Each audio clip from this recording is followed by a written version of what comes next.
always his work my father cared about. His research.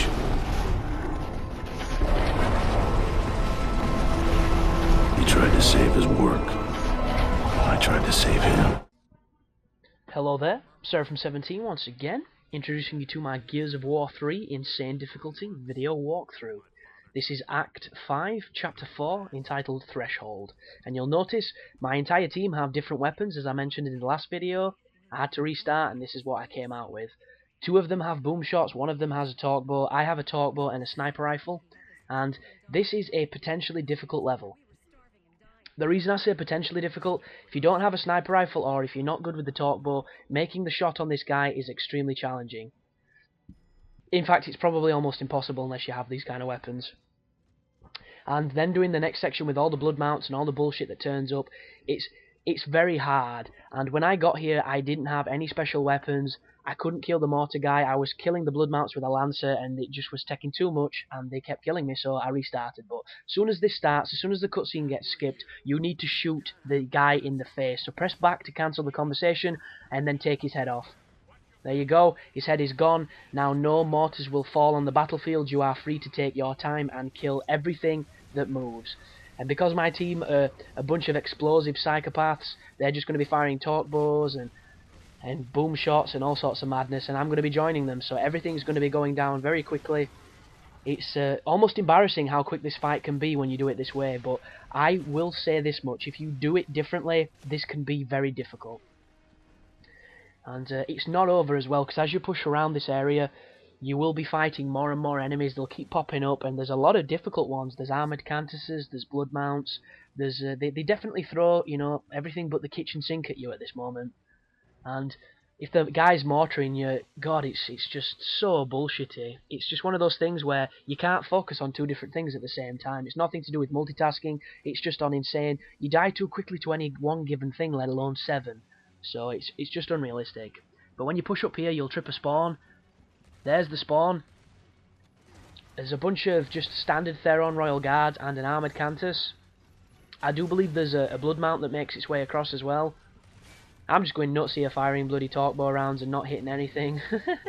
There's the guy on the... Oh, he got boom shotted there. I saw that move through the air. But just keep, you know, picking your shots, taking people down, show them who's boss.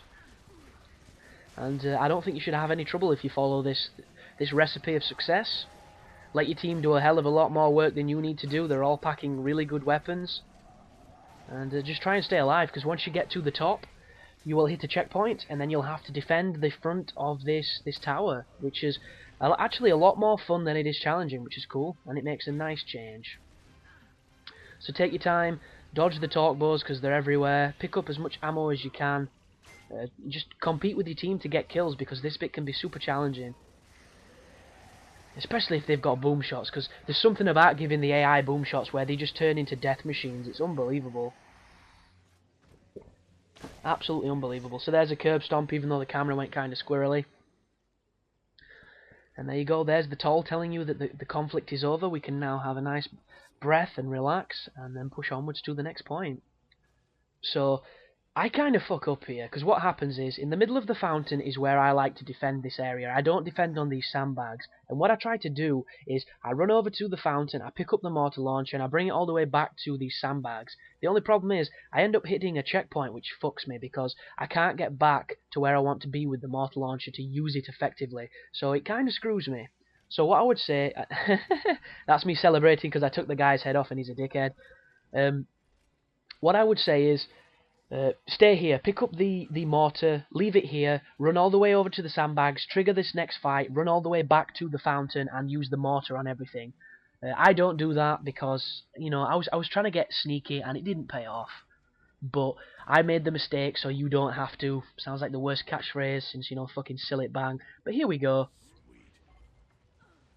The checkpoint's from here. I rush all the way back to where the dude with the mortar launcher is. The mortar launcher isn't there, so I have to make do with a lancer and a torque bow. But don't worry, this is fantastic cover against everything that spawns, and you have the ultimate advantage because you can hit the stalks in pretty much every single pod that they have.